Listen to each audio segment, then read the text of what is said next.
કૃતિઓની અંદર લખાયેલું છે. ચિત્રગુપ્ત આપણી અંદર બેઠા છે, અન્ય બેઠા બેઠા આપણા કર્મનો હિસાબ લેખા કરે છે. એ જાગતા, સૂતા, ઉઠતા, બેસતા, ખાતા, પીતા, ફરતા ફરતા ગમે ત્યાં કંઈક કર્મ કરીને એની તરત નોંધ રાખે છે. એક એક વ્યક્તિના શરીરની અંદર, ચિત્તવૃત્તિની અંદર ચિત્રગુપ્ત બિરાજમાન છે. અને આ ચિત્રગુપ્ત જ આપણા કર્મોનો હિસાબ રાખે છે. એટલે આપણે સત્યને સમજી નથી શકતા.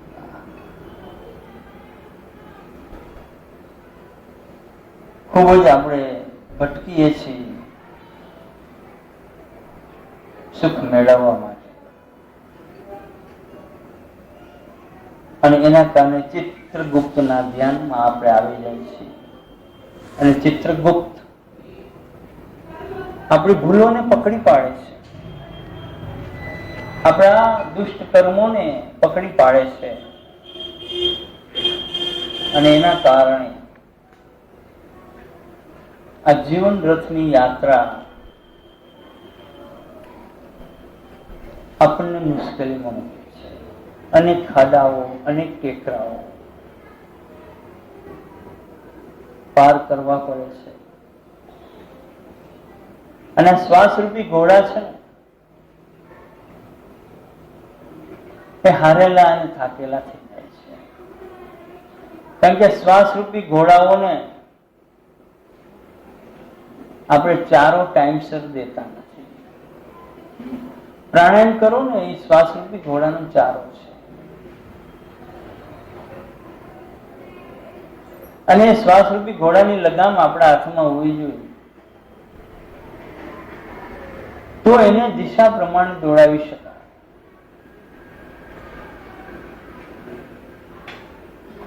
બાકી ઘોડાઓને તમે લગામ રહિત રાખો ને, તો જ્યાં ખાય ત્યાં સુઈ જાય, ને જ્યાં સુઈ જાય ત્યાં જ બધું મળમૂત્ર છોડે. આ મનુષ્યની વૃત્તિ છે. અપરકર્મ કરવા જાય છે એનું તમે જોતા હશો. કેમ એવી જગ્યાએ બેસી શકાય, કેમ એવી જગ્યાએ રહી શકાય, છતાંય માણસો રહેતા હોય છે. જ્યાં મળ ત્યાગ કરે, જ્યાં મૂત્ર ત્યાગ કરે, ત્યાં સુઈ જાય, ત્યાં જ રસોઈ બનાવે, ત્યાં જ ખાય અને ત્યાં જ સ્નાન કરે.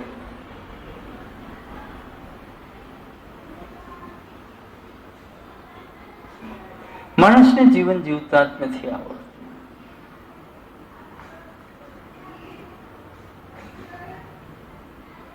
તમે વધુ સગવડતા ભરેલી જિંદગી ન જીવો એ બરોબર છે, પણ એવી અગવડતા ભરેલી જિંદગી શું કામે જીવો છો કે જે તમને જીવવા માટે જરૂરી નથી.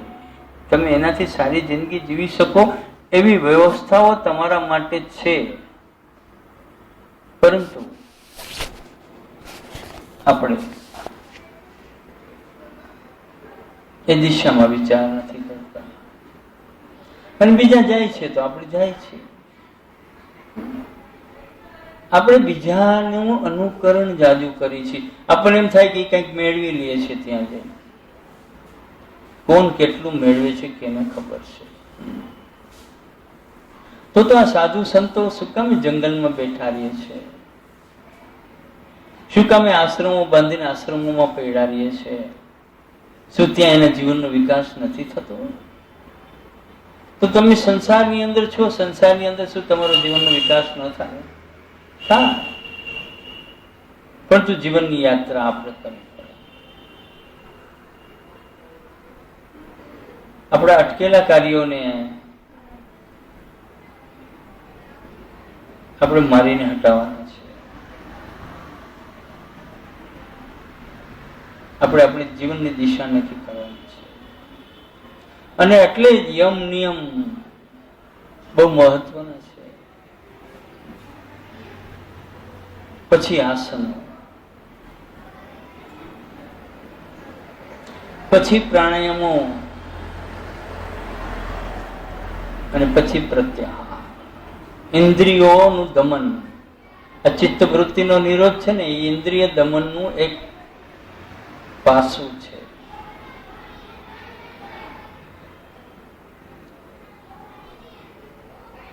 હૃદયથી તમે નિષ્ઠુર નથી જાઓ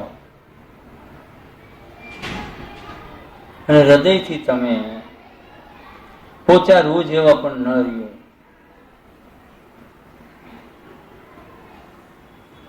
એનો વિચાર કરીને આપણે જીવન જીવવાનું છે.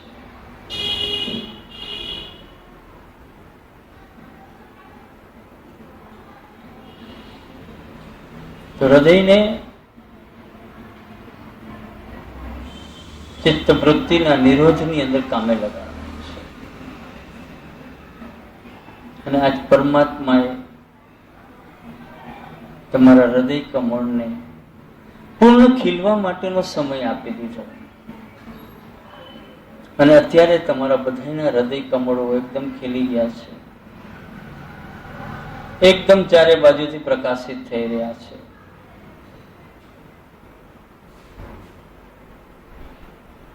ચારે બાજુ खुशियां ही खुशियां है, आनंद ही आनंद है, प्रकाश ही प्रकाश है, उजास ही उजास है.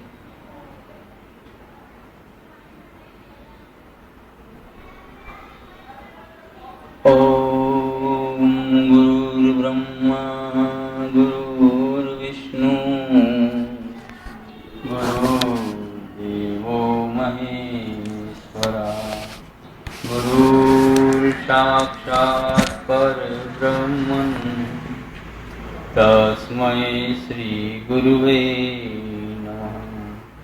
अखंड मंडलाकार व्याप्तेन चराचर तत्पदर्शितं येन तस्मै श्री गुरुवे नमः.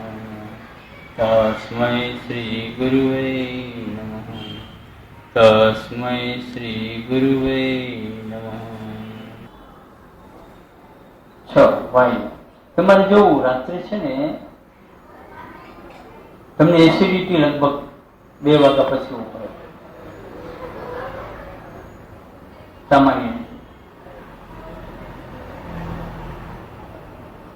બપોરે 2 વાગ્યા પછી એસિડિટી ઉપરે. ઘણાને 24 કલાક રહેતું હોય છે.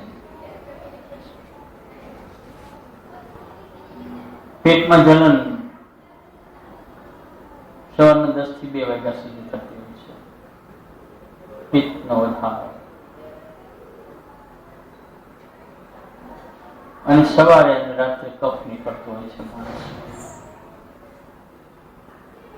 ઉંમર પ્રમાણે થતો હોય છે. તો ત્રિદોષનું સમન કરવાનું છે.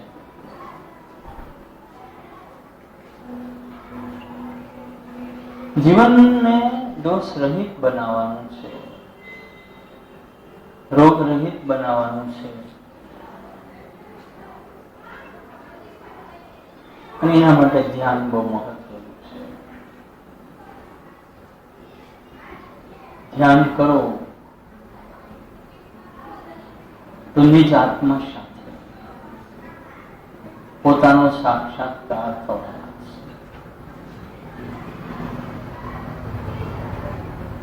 ધ્યાન કરશો એટલે ચિત્ત વૃત્તિઓનો નિરોધ. ધ્યાન કરશો એટલે ખોટી લાગણીઓ પર કંટ્રોલ. ધ્યાન કરશો એટલે પરમ પદની પ્રાપ્તિનો રસ્તો તમારા માટે ખુલી